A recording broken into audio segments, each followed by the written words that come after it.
primeiro, grava essa parte aí, que essa parte é importante. Você precisa alertar as pessoas. Você já tá gravando? Tô. Coisas importantes que você precisa saber se você vai conversar comigo. Eu sou uma pessoa que viaja, tá? Eu tô falando de A, falando de B, querendo chegar em C, e daqui a pouco eu vou falar de Z, de Y, depois eu volto pro K, depois eu vou lá pro se D. perdeu, não sabe mais. Aí depois eu não lembro que eu tava falando de A, B, pra chegar no C, entendeu? Então assim, eu tô falando pra Camila me fazer as perguntas, porque alguém tem que me colocar no centro, sabe? Porque eu tô fazendo isso aqui e vou contar a história, e aí eu já gosto de falar. Bom, vocês estão avisados. Lascou.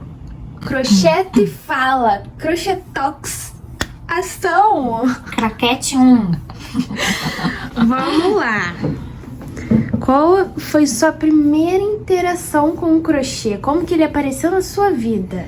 Bem, foi com a minha querida e falecida avó Lourdes.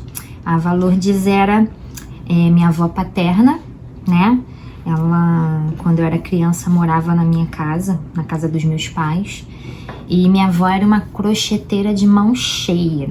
Assim, ela fazia aquele crochê clássico, naquelas agulhas miudinhas, 1 ponto alguma coisa, 0,5, com clay.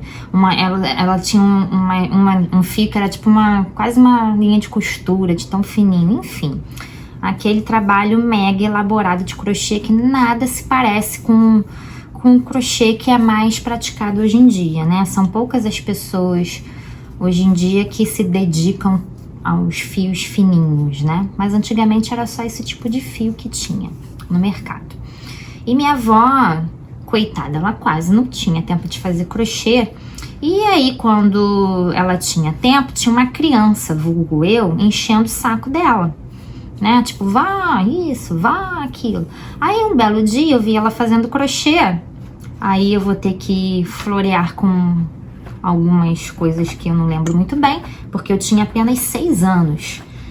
E aí eu pedi para ela me ensinar a fazer crochê. E a minha avó, querendo um pouco de paz e sossego, e como ela não fazia trabalhos simples, né? Aqueles trabalhos mais elaborados que, né, deveria seguir um gráfico, alguma coisa do tipo, ela me deu um famoso cala a boca. Como que funcionou o cala a boca que minha avó me deu? Ela me deu uma agulha e um novelinho de linha. Eu acho que era Cleia. Acho, não tenho certeza. Podia ser Anne também. E aí ela me ensinou a dar aquele nozinho inicial que a gente dá no crochê e tal. E falou assim, você vai agora aprender a correntinha, né? Como todo mundo, vai fazer a correntinha primeiro. E aí eu fiz lá, né, minha tripinha. E só que ela falou assim, ótimo, que bom que você aprendeu, agora faz o novelo inteiro. E aí o que ela achou nesse momento? Aí é coisas da minha cabeça aqui, né? Pisciana falando, gente. E aí o que eu acho que minha avó pensou assim, essa garota vai fazer 10 minutos e vai desistir.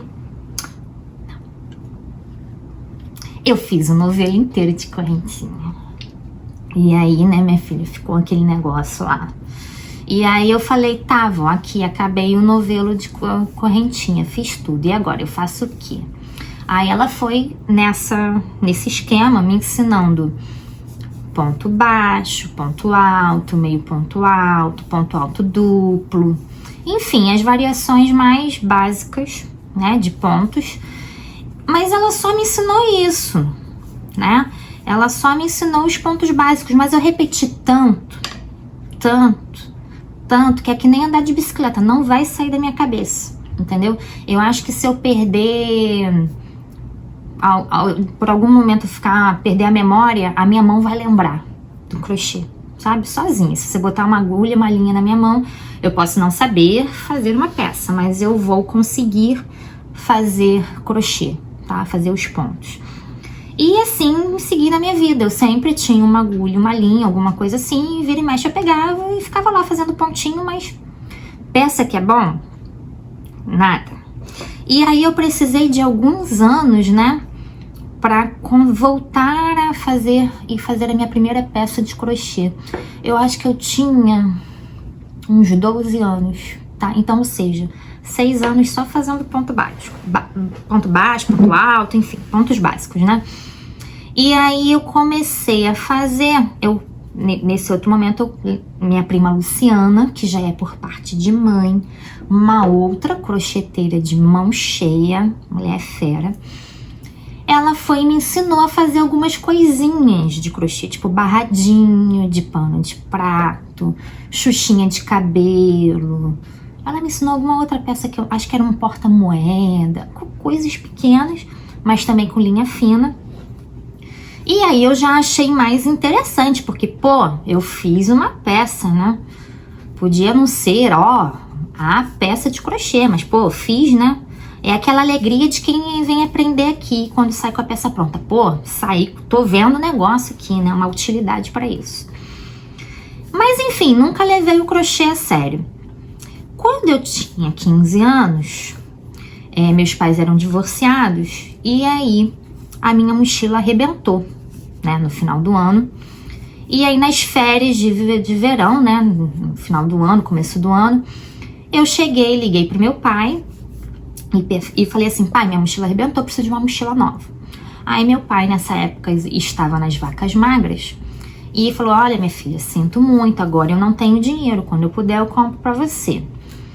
E aí, já sabendo da realidade da minha mãe, que também não tinha dinheiro pra nada, eu falei: mãe, preciso de uma mochila. Ela falou: pede pro seu pai. Eu falei assim: bem legal, né? Bem bacana.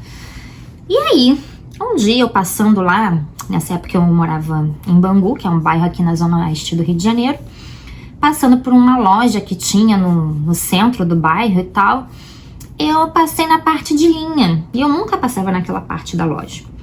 E aí eu vi um rolo de barbante, sério, era desse tamanho o rolo de barbante, era enorme. E aí eu falei assim: tá aí, por que eu não faço a minha própria mochila? Eu posso fazer a minha própria mochila, né? Aí eu comprei o barbante, eu tinha o dinheiro para comprar o barbante. Comprei 2 botões, acho que foi 2 botões. E falei assim: vou fazer minha própria bolsa. Tenho aí o verão inteiro. Naquela época não tinha Netflix, gente. Vou fazer aí uma bolsa. E aí eu comecei a planejar como eu ia fazer a bolsa. Até então, eu não sabia fazer peças circulares, né? Eu só sabia fazer peças retas, né? Retângulos, quadrados, por aí vai. E aí eu comecei a imaginar como é que é uma bolsa, né? Eu planifiquei. Sabe quando você pega um quadrado, um cubo? Gente, a cabeça de uma pessoa que é de exatas não é brincadeira, A pisciana de exatas. Cara. Então, aí o que eu fiz? Eu planifiquei. O que é planificar? É você pegar por exemplo, um cubo.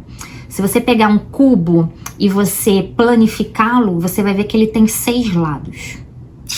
Tá entendendo? Então, o que eu pensei? Usando o exemplo de uma folha de papel. Foi isso aqui que eu fiz, ó. Eu peguei, imaginei algo assim, ó. Um retângulo, né, de crochê. Que eu faria isso aqui. Uma aba. E botaria laterais aqui e faria uma alça. Então, assim, eu fiz um mega retângulo de crochê. E aí, mas não só isso, né?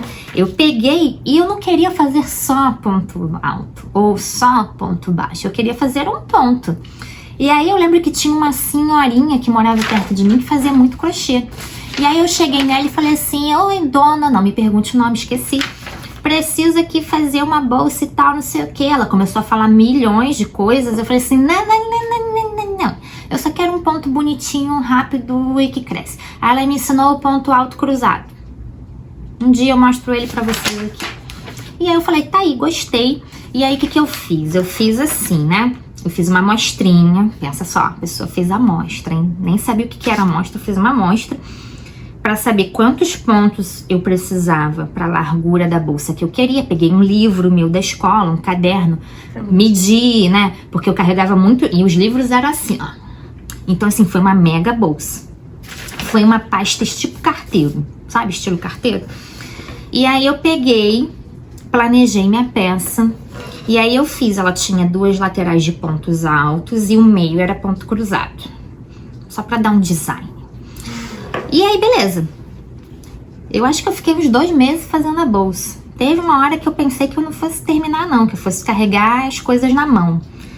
Mas eu fiz. Ficou linda, tá? Ficou maravilhosa. Você conseguiria refazer ela? Olha, com exatidão, não, mas eu conseguiria fazer a receita dela. Tá aí, anota aí, Camila, pra gente fazer. E aí, eu fiz a bolsa, usei ela um ano praticamente todo, eu acho. E ainda economizei o dinheiro dos meus pais. Ó, que legal. Crochê tem essas possibilidades, né? Foi aí que eu aprendi que crocheteira, meu amor, não fica sem bolsa, não fica sem chapéu, tá? Hoje em dia não tem mais essa. Enfim, depois disso eu fiz umas coisas pequenas e nunca mais toquei no crochê. Em 2014, eu fiz uma cirurgia. Isso aí, gente, era nos anos 2000, tá? E aí, em 2014, eu fiz uma cirurgia no pé. E eu precisei ficar 4 meses sentada com o pé pro alto. Foi um saco. E eu também reavi o crochê nesse momento da minha vida, porque no auge do tédio eu sempre lembrava do crochê. Desculpa, crochê, mas era essa a nossa relação. E aí, no auge do tédio, eu lembrei do crochê e comecei a fazer de novo, mas dessa vez não saiu projeto nenhum. Eu tava com muitas dores, enfim, eu não tava no meu melhor momento, não. Passando disso, nunca mais toquei no crochê, nunca mais. Mas nunca joguei as minhas coisas do crochê fora. Anos depois, fui trabalhar, fiz faculdade, fui trabalhar, enfim, aí depois fiquei desempregada. E aí quando você trabalha fora, aí você tem que me dizer se acontece com você isso também. E quando você tá naquela rotina, né, naquela correria do dia a dia e tal, e você perde aquela rotina, começa a bater um misto de tédio e desespero, né? Aí você começa a procurar coisas pra fazer desesperadamente dentro de casa. E o auge do meu tédio na minha vida é quando eu vou arrumar meu armário. Porque quando eu vou arrumar meu armário, que é uma coisa que eu detesto fazer, é porque eu realmente tô desesperada. E aí eu resolvi arrumar meu armário e achei lá a sacola de crochê. Sabe o que eu fiz? Eu deixei tudo enzoneado. Peguei lá minha sacola de fios que eu tinha, de agulhas, enfim, que tava lá no fundo do armário. E falei, pô, tá aí, legal, eu acho que eu podia usar esse tempo pra fazer um negócio de crochê aqui. Eu acho que eu ia gostar, eu gostava tanto de fazer, eu realmente gostava de fazer. E aí peguei, joguei no Google, crochê. Pra quê? Eu falo pra todo mundo. Sabe quando a Alice no País da Maravilha, cai no buraco? Pro País das Maravilhas? Então, tô caindo no buraco até hoje, tá? Isso foi em 2016. Então, nesse momento, eu acho que o dia, era o horário mais ou menos desse dia que eu mexi no armário e joguei crochê no Google, era tipo umas 3 horas da tarde. Meu marido chegou em casa de madrugada, que ele tava com os amigos, né, num bar e tal. Eu estava sentada no sofá fazendo crochê que nem uma maníaca. Porque eu caí no YouTube e eu começava a ver um vídeo, depois eu, opa, tem esse fio, vou começar a fazer. Aí eu, opa, não tem esse fio, anotava, tinha que comprar. E não tem essa numeração de agulha, tem que comprar. Mas aí eu finalmente achei um vídeo que tinha o fio e que eu tinha a agulha. Aí comecei a fazer. Fiz um cropped. Aí, o cropped que era pra mim, ficou desse tamanho. Por quê? Porque o fio era diferente. Era tipo, ao invés de usar a Anne, eu usei Clélia. Então ficou um negócio desse tamanho de criança. Mas eu vendi, tá? Vendi o cropped. E aí eu falei, nossa, que legal, eu fiz um negócio, aprendi. Quero fazer outros. Vou vender. Então eu vendi, comecei a vender peças de crochê. E eu comecei de um jeito que eu falo pra todo mundo, não comece vendendo crochê assim, que isso é muito errado. As pessoas me mandavam foto de uma peça de algum lugar do limbo da internet e falavam assim, o que você faz? E eu, cara de pau que eu sou, eu falava, faço. Claro que eu faço. Mas é óbvio que eu faço. Nem sabia que fio era. Nem sabia como era aquilo. Não sabia que ponto era aquele. Mas eu ia lá. Pesquisava. E algo saía. Podia não ser, né, 100%. Geralmente não era a cópia fiel. Porque, né, todo mundo sabe que copiar 100% no crochê não existe. Mas eu conseguia lá dar meus pulos. E nessa época foi a época que eu mais aprendi o crochê. Porque eu tinha tempo, né, disponível para pesquisar, tempo para praticar, e a gente acaba errando muito, assim. Então você aprendia coisas que você não deveria fazer, você começava a entender de fio e tudo mais. Enfim, um belo dia, já estava vendendo crochê, já estava criando até as minhas próprias receitas, porque eu sempre penso assim, ó, aqui, por exemplo, eu tô fazendo uma peça de crochê tunisiano, né? E aí eu penso assim, e se eu aplicar isso aqui, sei lá, de maneira circular? A minha cabeça funciona assim, a minha cabeça não tá no aqui e agora, minha cabeça tá aqui, pra trás, pra frente, pro lado, no espaço-tempo, eu tô muito em vários lugares ao mesmo tempo. Então eu tô olhando pra essa peça aqui e já tô pensando assim, pô, uma capa de puff, hein? Ou uma bolsa, ou de repente fazer um tapete com isso aqui, não sei, vou criando ideias aqui. Ou de repente botar assim na parede. Enfim, é assim que minha cabeça funciona. Aí, saí pra comprar fios e dei de cara com ele com fio de malha. E aí, não tinha muita opção de cores na época, acho que só tinha branco e estampado. Comprei os dois. E aí eu cheguei em casa e fiquei encantadíssima, porque o fio era grosso. E na época eu usava óculos, não gostava daquele fio fino, porque eu tinha dificuldade para enxergar os pontos na agulha muito pequena. Então, eu comecei a pesquisar, né, fio de malha no Google, e aí achei, vi que o pessoal fazia cesto, fazia tapete, fazia bolsa, enfim. E aí eu falei, beleza, são os mesmos pontos que eu uso na vida, só que num fio mais grosso, uma agulha mais grossa. E aí eu comecei a vender coisas de fio de malha, mas tinha uma enorme dificuldade para achar fio de malha. Era muito difícil você achar cores de fio de malha. Muito difícil mesmo. E aí eu tinha que comprar na internet, né? E aquela velha história, né? Fio residual. Nem sempre era o fio do jeito que você queria. Às vezes estava grosso demais, às vezes estava fino demais. Às vezes a textura do fio não servia para aquela peça que você queria fazer. E nessa época o material era bem complicado de lidar, né? Não é que nem hoje. Não, hoje em dia é premium perto daqueles. Não, hoje em dia o fio residual é uma maravilha perto do que tinha antigamente. Mas assim, eu acho que o fio residual nessa época ensinou resiliência para quem usava o material, sabe? Porque como não tinha muita opção, era aquilo ou aquilo. Hoje em dia é mais fácil, você abandona o fio, dá o fio, esquece o fio em casa. Naquela época, como não tinha muita opção, a gente tentava até conseguir fazer alguma coisa com aquilo. Então, eu comecei a fazer muitas peças e tal, e sabe quando eu falo pra todo mundo, sabe como você vê que você tá tendo sucesso vendendo suas peças de crochê? Quando as pessoas chegam pra você pra comprar, sem ser indicação, tá? É porque no começo você vende pro teu núcleo ali, né? Você posta assim, gente, estou vendendo crochê, ó, estou vendendo essa peça aqui.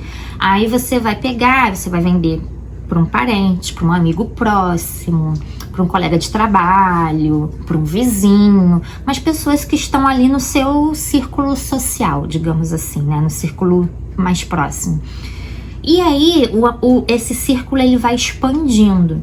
Você depois começa a vender para o amigo do amigo, para o primo do tio, não sei o que, pro cunhado do fulano do ciclano, até chegar a você, mas pessoas que estão vindo por causa dos seus contatos.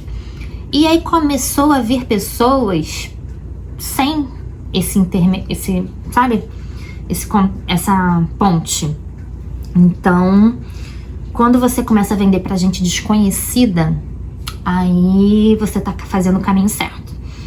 Então, um belo dia, uma senhora me chamou e falou assim: eu quero comprar 10 bolsas.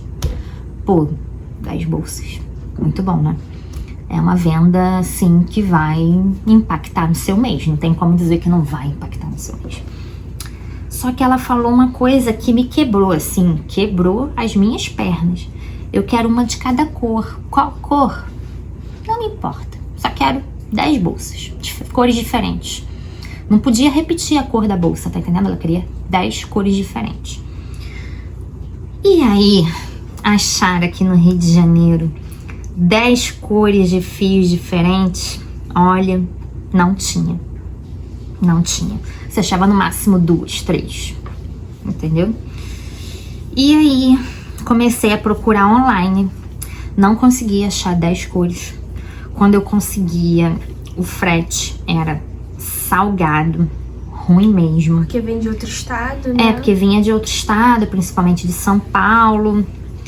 E aí eu não falei não pra pessoa, mas comecei a... Sabe quando bate aquela desesperança? Quando você fala assim, meu mundo caiu. Então, foi que nem a Maísa. E aí comecei a chorar. Aquela coisa, né? Eu não sei, devia estar de TPM. Não sei. Não lembro. Meu marido, mais uma vez, chegou em casa do bar com os amigos. É sempre assim. Sempre chegando do bar com os amigos. E falou pra mim o seguinte: o que tá acontecendo? Perguntou o que aconteceu. Eu expliquei a história toda pra ele. Ele falou: calma, eu vou resolver isso pra você. Aí começou a me perguntar, a me sondar, mas pô, como assim? Vocês não têm fio? Vocês não acham fio aqui? Isso é um absurdo. Rio de Janeiro, não. A gente não acha fio, não tem no mercado, enfim.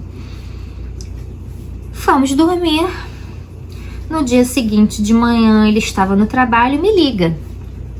Então, Kika, sabe o seu problema com fio? Eu resolvi. Como assim? Eu comprei 80. Eu vou confirmar depois se é 80, mas eu acho que foram uns 80 ou 90 fios. Oi? Como assim você? Eu liguei, procurei aqui no Google, achei as fábricas, liguei para as fábricas, falei se podia vender e comprei. Pô, legal. Ele falou assim, mas eu falei assim, cara, mas o que eu vou fazer com 90 fios? Pô, porque, né? Eu só precisava de 10, né?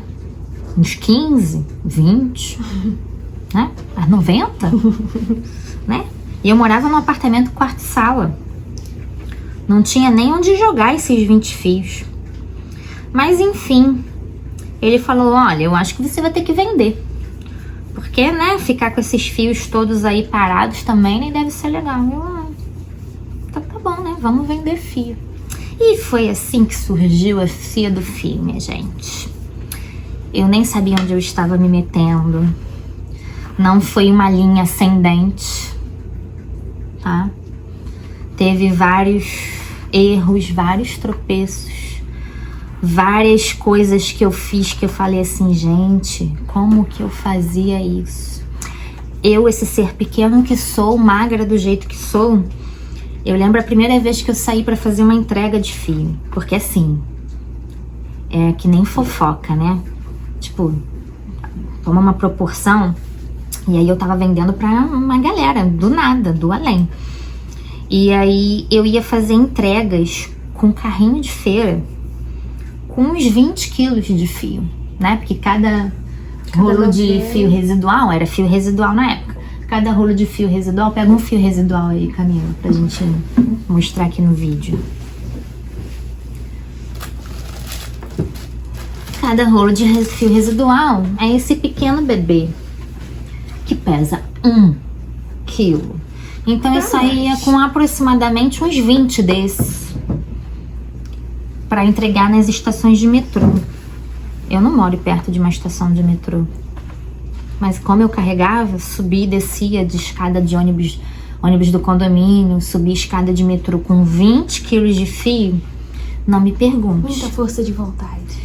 Você tem que querer muito, né? Mas é aquela coisa. Eu sempre falo pra Camila, quando você tem 20 e poucos anos, é a idade de você se ferrar na vida mesmo, filho. Tem que trabalhar, carregar peso, trabalho braçal, enfim. E aí eu comecei a vender fios. E nesse meio tempo, uma outra necessidade surgiu.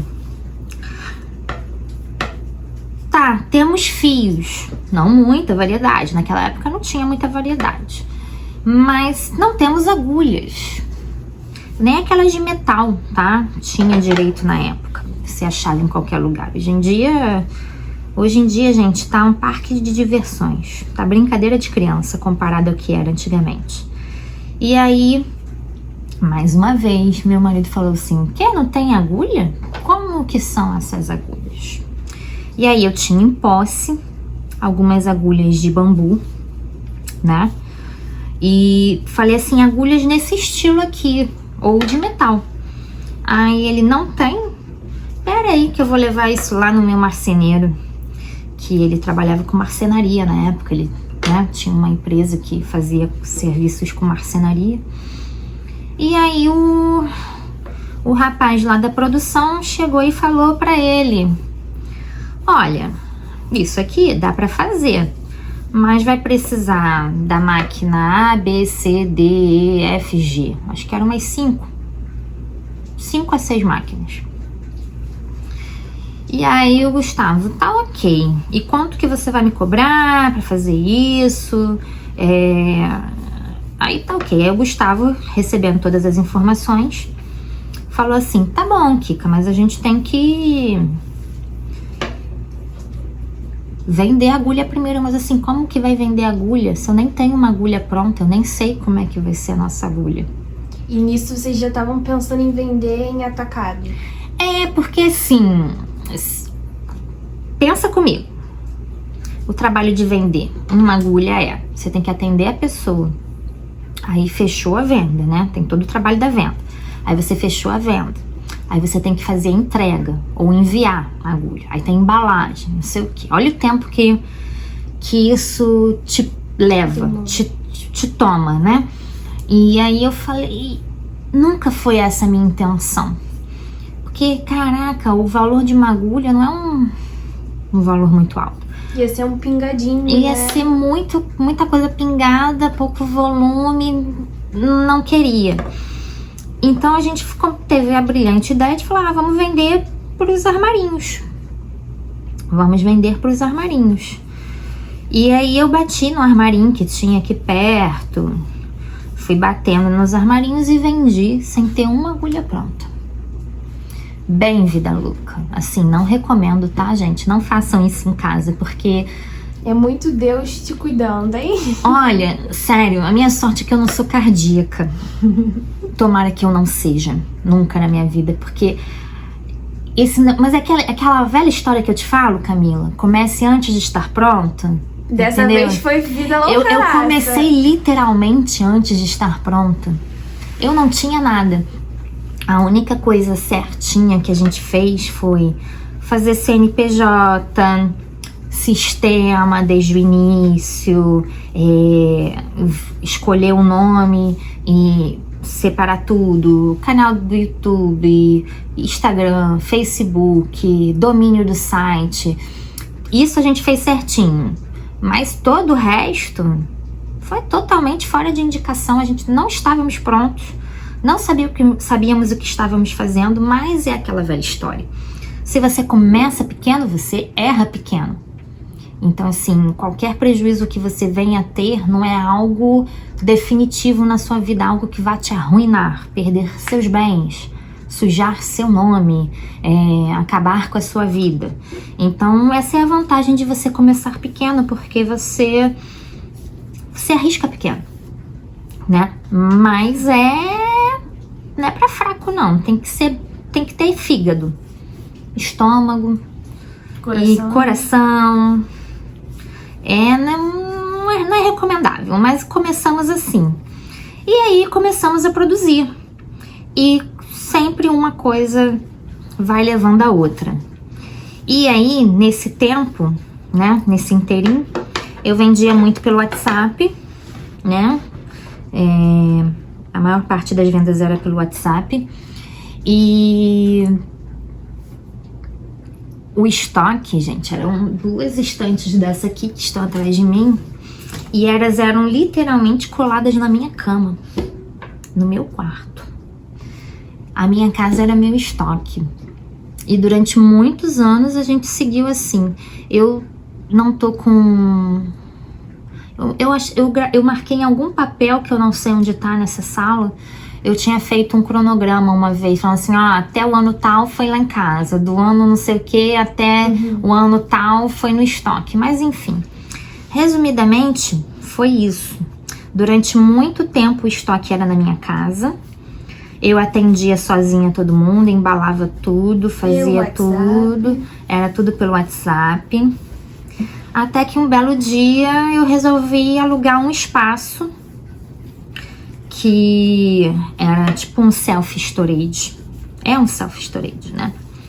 E nesse espaço eu botei as estantes e ia lá guardar os fios, ia lá só para buscar, para atender clientes, para fazer entregas, para pegar os fios que foram vendidos na semana, para fazer envio, esse tipo de coisa. E aí eu fiquei nesse galpão durante muito tempo, até começar a pandemia em 2020, né? E nesse meio tempo, nós lançamos produtos em couro também, e a gente foi expandindo o mix de produtos. E aí começou a pandemia. E aí, na pandemia, eu achei que tudo estava acabado. Eu olhei assim, né? Já não estava muito bom antes de começar a pandemia. E aí eu achei que ninguém ia querer fazer crochê na pandemia. Falei, porra, o mundo tá acabando, as pessoas não sabem nem... Tipo, quem vai querer gastar dinheiro com fio? Eu fui bem ingênua, porque, olha, parece que foi tipo um bate-sinal que botaram assim, na ceia do fio. Olha, aqui tem fio. Porque do nada era gente saindo do ralo querendo comprar fio. E eu tinha um estoquezinho de respeito, eram 4 estantes dessas lotadas. A gente tinha virado 4 estantes e algumas caixas grandes, então né? assim, eu tinha uma boa quantidade de fios. E eu fiz uma coisa que eu acho que foi bacana, que eu não aumentei o preço do fio, que nem muita gente fez. Porque muita gente aumentou o fio. Eu fui aumentando o preço do fio lote a lote, devagarinho. Não fiz um aumento assim drástico do nada, sabe? Como tipo, acabou.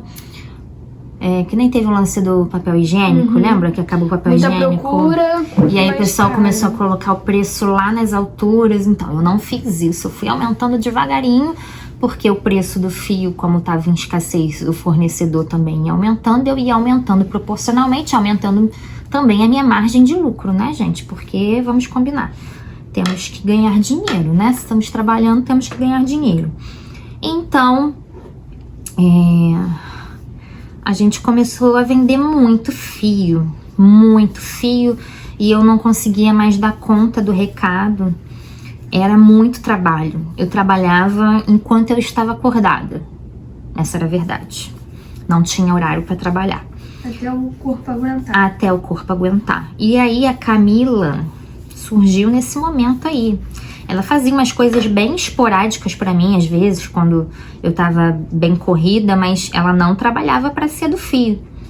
E aí, no ano que ela fez 18 anos, né? Foi o ano que você fez 18 anos? Que ela achou que ia ganhar um mundão, que ia fazer... Ser jovem. Que ia sair, que ia trabalhar, que ia fazer faculdade. Aconteceu a pandemia e ela ficou meio perdida no tempo, no espaço, como muitos jovens ficaram, né? Não tinha mercado, mas havia muito medo, né? Então, eu falei assim, então, Camila, já que você tá à toa, que ela tava à toa, né?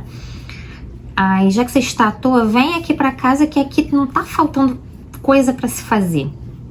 Vem aqui pra casa. E aí, a Camila foi lá pra casa. E aí, ela viu. Como é que era, Camila? Circo pegando fogo. Conta aqui, conta aqui, conta aqui. Ai, não, tô horrível. Não, vem aqui, vem aqui. Vem aqui, vem aqui, vem aqui. Vamos lá. É a vida como ela é. Como é que era, Camila?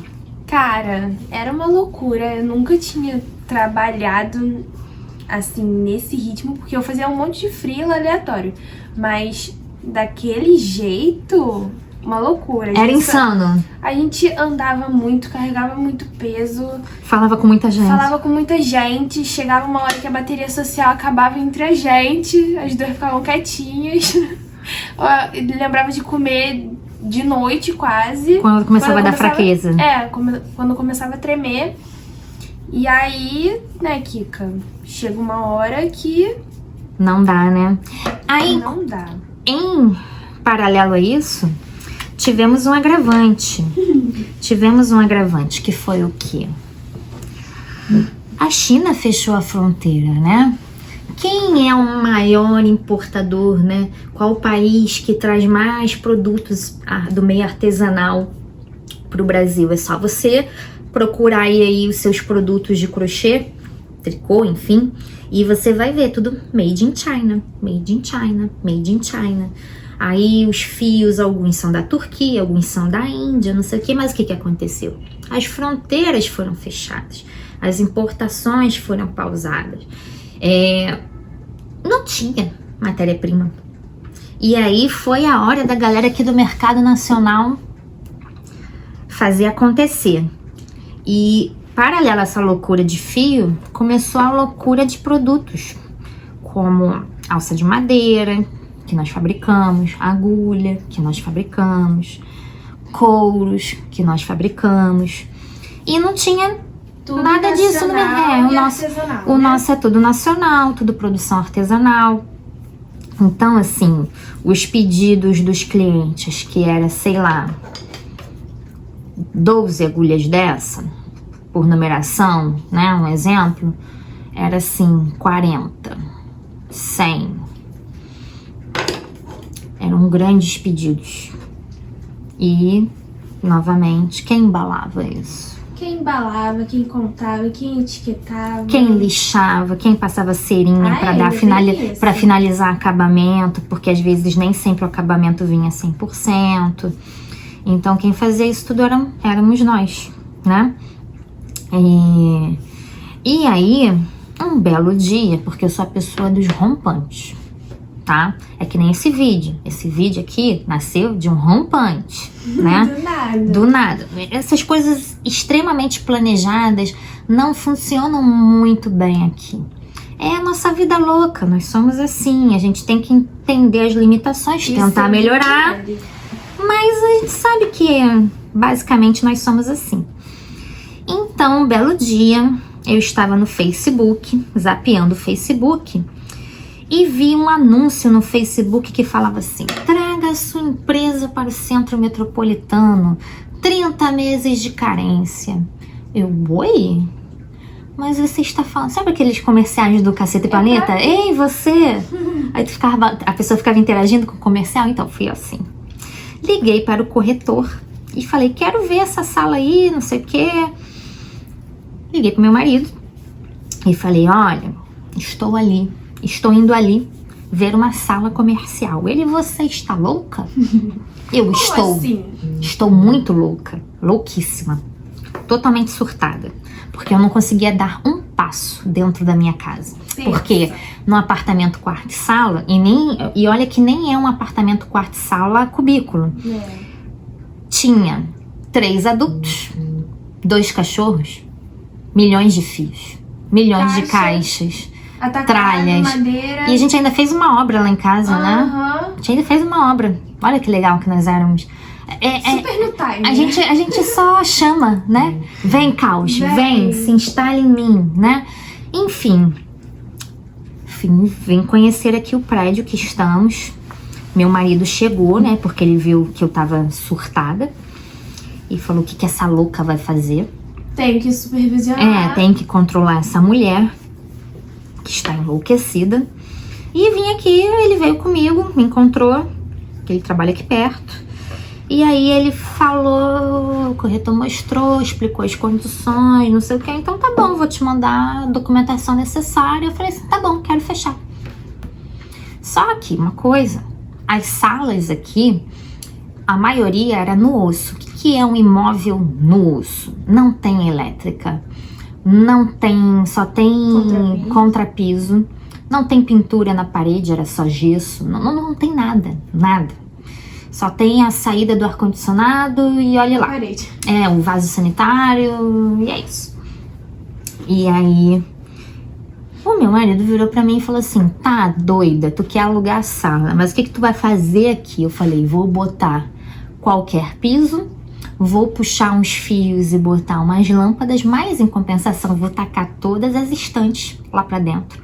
Todas as caixas lá pra dentro, todos os fios lá pra dentro, boto-lhe uma mesa, vou comprar um ar-condicionado, um frigobar, e é isso. A gente pinta a parede, eu venho aqui, pinto a parede e aí a gente tem uma sala.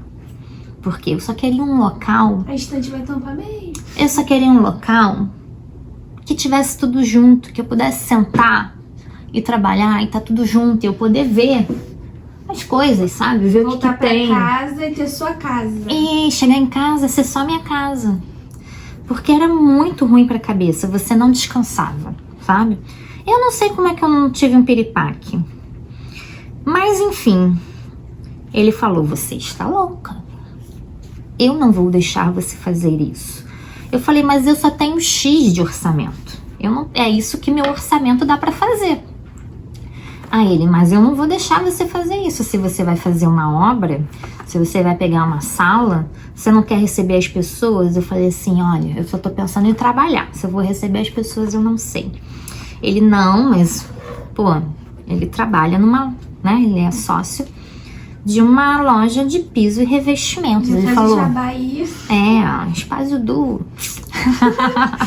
Esse número aqui. Ele trabalha numa loja de pisos e revestimentos. Ele falou, mas nunca que eu vou deixar você botar qualquer piso, você só puxar um fio. Aí eu falei, mas eu só tenho X de orçamento. Ele, então o resto eu pago. O que você dá, o que der pra parcelar, como ar-condicionado, frigobar, cadeira, né, e outras coisas, ficou comigo, pagando parcelado. A obra em si ficou com ele e outras coisas ficaram comigo. E aí, estamos aqui, na Cia do Fio. Estamos há 2 anos aqui, né, Camila? A gente demorou muito, porque assim, durante muito tempo a gente trabalhou de forma improvisada aqui, né, que até ficar tudo pronto, marcenaria ficar pronta, né, demorou um tempo até a gente desenvolver um esquema de trabalho que funcionasse bem, demorou um tempo, até a Camila entender o trabalho todo, demorou um tempo. Inclusive, quando eu comecei com isso, eu não sabia nem o que era fio com elastano. Deixa eu ver. Eu não sabia o que era fio com elastano, não sabia o que era barbante, eu não sabia nada. Fio de malha? Pra mim era só um negócio e pra mim era tudo igual. Então eu tive que aprender isso, aprender a lidar com as pessoas. Aprender a vender. Aprender a vender. Ela nem falava direito. Não. Era tímida, coitada. Agora? Eu te libertei, né, meu bem? Ela faz isso com qualquer um, tá? Eu te libertei. Te liberta do ponto apertado. Liberta do ponto apertado, faça a pessoa falar. Faz a pessoa vender. Faça a pessoa vender, ensina a pessoa a vender. É isso. E cá estamos nós, na nossa casinha querida. Ela geralmente está enzoneada, porque a gente está sempre fazendo 1000 coisas ao mesmo tempo. A gente tem sempre um estoque muito grande. A gente sempre abre o olho, compra mais do que deveria, né? Mas aí tudo certo. Eu pago os boletos assim, meu Deus, o que eu estou fazendo da minha existência? Porque, não né? tem ninguém pra controlar essas. Essas loucas, entendeu? Tipo assim, vou comprar com parcimônia. Quando eu vejo, comprei mais de 200 unidades. Não, vamos fazer um pedido mínimo. Nunca consigo fazer o pedido mínimo. Mas estamos aqui, aos trancos e barrancos. E que esse vídeo fique de inspiração para você. Não tem hora certa. As pessoas vendem uma falsa ilusão na sua vida, sabe? Por exemplo, as pessoas podem falar pra mim assim: ah, mas você quer que a cia do fio dure para sempre? Eu vou falar pra você, claro que eu quero que a cia do fio dure para sempre. Mas se por algum acaso do destino a cia do fio não durar para sempre, eu vou chorar, vou ficar triste, mas aí depois eu vou melhorar e vou seguir o meu caminho, porque ensinaram pra gente que a gente tem que mudar de profissão, é um absurdo.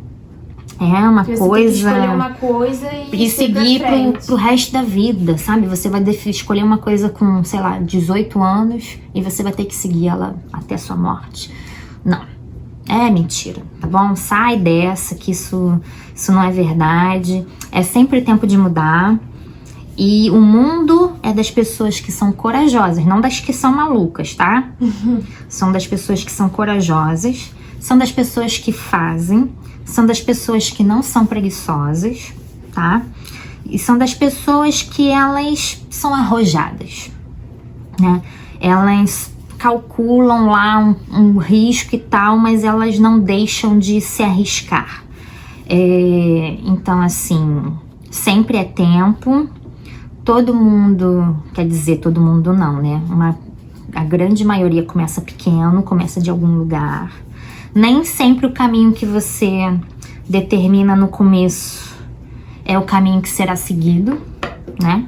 Visto que eu comecei lá fazendo cropped. Minha primeira venda foi um cropped. E hoje em dia eu nem tenho fio de cropped aqui. Gostaria, mas não tenho. Então, assim, não tenha medo de mudar, não tenha medo de trabalhar, persista. Se tiver que desistir, desista, mas não desista de tudo, desista só daquela parte ali. Só troca o caminho, só muda a direção. E o trabalho, ele realmente devolve. Alguém fala isso? Quem fala isso? Acho que é o Joel J. E ele fala que o trabalho devolve, o trabalho realmente devolve, porque o que eu aprendi nesses anos empreendendo, nenhuma faculdade me ensinou. A faculdade foi até útil, eu fiz faculdade de gestão financeira. A faculdade foi até muito útil, mas não essencial. Mas o que eu aprendi, eu posso fazer, abrir um negócio de qualquer coisa. Eu posso vender pra vocês, sei lá, gancho, caneta, qualquer coisa. Então é isso, gente, essa é a nossa história, estamos aqui. Continue aqui seguindo a gente nas nossas redes sociais, no nosso canal, por favor, gente, não custa nada. Venha aqui nos visitar. Venha aqui nos visitar. Se você é do Rio de Janeiro, venha nos visitar. Se você não é do Rio de Janeiro, mas está passando por aqui, venha nos visitar. Agora temos aulas. Agora temos aulas, né? Porque lembra que a gente estava falando que a gente demorou para fazer as coisas? Então, eu esqueci até de falar isso, né? Que nesse inteirinho aí, em 2018, eu comecei a dar aulas particulares de crochê. Dei oficinas lá na Zona Sul, mas eu dava basicamente muitas aulas particulares de crochê. E assim que eu aluguei a sala, Camila com o faniquito dela, porque a Camila é assim, a Camila é muito na dela, mas quando ela fica empolgada com o negócio, tipo esse vídeo, sai de baixo. E aí, ela, Kika, vamos dar aula, vamos receber as pessoas, vamos fazer isso. Eu, você está louca? Porque estamos no meio de uma pandemia, ninguém vai querer ficar aglomerado nessa sala, porque aqui é pequeno. É uma sala pequena, gente, uma sala comercial, não é um mega escritório, né? E aí, demorou 1 ano e pouco, né? Acho que foi em 2021. Porque assim, 2022. Eu tava até falando isso com a Camila essa semana, nós temos, eu sou uma pessoa que, como é que é a palavra, Camila? Dia a dia de fazer as coisas, qual é o nome da palavra? Procrastinadora. Eu sou uma pessoa extremamente procrastinadora. Eu procrastino até procrastinar, se for o caso. E aí eu escutei no sábado uma frase que me pegou e é verdade. A pessoa que geralmente procrastina muito, ela tem mania de perfeição, nunca está perfeito para ela terminar aquilo, começar aquilo, aquele projeto ou aquela peça ou aquele plano, aquela viagem, qualquer coisa na sua vida, não só coisas profissionais, tá? A pessoa que procrastina, ela procrastina porque nunca é perfeito, entendeu? E nunca está, sempre está faltando um detalhe, sempre está faltando alguma coisa. E aí a gente começou a dar aula num rompante, porque eu falei, mas tem que ser a peça perfeita para dar aula, né? Tem que ser uma peça muito incrível para dar aula. E não que a peça não tenha sido incrível, ela é, tanto que eu adoro. Que foi a bolsa Cami, em homenagem a Cami, que foi a criadora da peça. Um belo dia, uma segunda-feira, ela me chega aqui, por esta porta, com uma bolsa, que bolsa bonitinha, que gracinha ela é, tirei da minha cabeça. Eu, poxa, se a Camila, que não é uma pessoa muito experiente com crochê, conseguiu fazer essa bolsa da cabeça dela, qualquer pessoa em qualquer nível consegue fazer essa bolsa, Camila. O fio que ela usou era um fio que não estava tendo muita saída, e a gente tinha que... Eu falei, então já temos a peça, me dá essa peça aqui. Transcrevi a receita, adaptei, diminuí um pouco o tamanho, porque a dela estava muito grande. E começamos a dar aulas. E aí que eu te falo, a gente começou aqui só para receber, colocar os fios e sentar e poder trabalhar. E aí começamos a dar aulas. Mas assim, pequeno detalhe, a gente não tinha quase nada para receber ninguém aqui. A gente tinha 3 cadeiras, né? A gente tinha 3 cadeiras. E aí a primeira aula foram 5 alunas, né? Foi. Aí o meu marido teve que trazer cadeira da loja dele pra cá, porque a Camila fez mais inscrições do que vagas disponíveis. Uma vergonha. Coitada, a última aluna não tinha cadeira pra ela sentar e meu marido, que trabalha aqui perto, veio por esse cadeira. Não tinha prato, não tinha. Não tinha, assim, tinha os pratinhos. Xícara. Os pratinhos tinha. Da sua casa. Xícarazinhas tinha. Não, tinha esses de bolinha, a gente tinha. Tinha, lembra que a gente comprou? A gente comprou pro workshop. Não, a gente comprou depois mais. Foi? Mas já tinha eles. Poucos. É isso que eu tô falando, gente. Ó, nossa vida é isso aqui, essa discussão.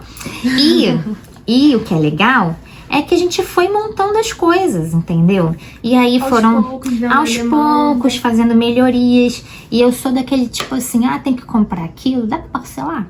Então vamos comprar. Parcela e tenha fé. Também não recomendo, não faça isso em casa, isso é muito perigoso. Se você for correr atrás, ok. Tem que correr muito atrás, a gente tá sempre correndo muito atrás. Mas aí fica a lição, fica aí a nossa história pra você. Não está super detalhada, com todos os detalhes de datas e tempos e não sei o que. Mas aí daqui a algum tempo a gente faz novamente, melhora a versão. Mas é aquele lance, né? Feito é melhor do que perfeito. E é isso. Obrigada por escutar até aqui, por nos acompanhar. E se você achou que esse vídeo te inspirou de alguma maneira, manda para alguém que você acha que precisa de inspiração, para a pessoa entender que sucesso não é em linha reta, tá? E vai ter muitas coisas acontecendo, você vai errar bastante, mas o importante é que se você persiste, a constância vai te devolver. É isso. Até a próxima. Muito obrigada.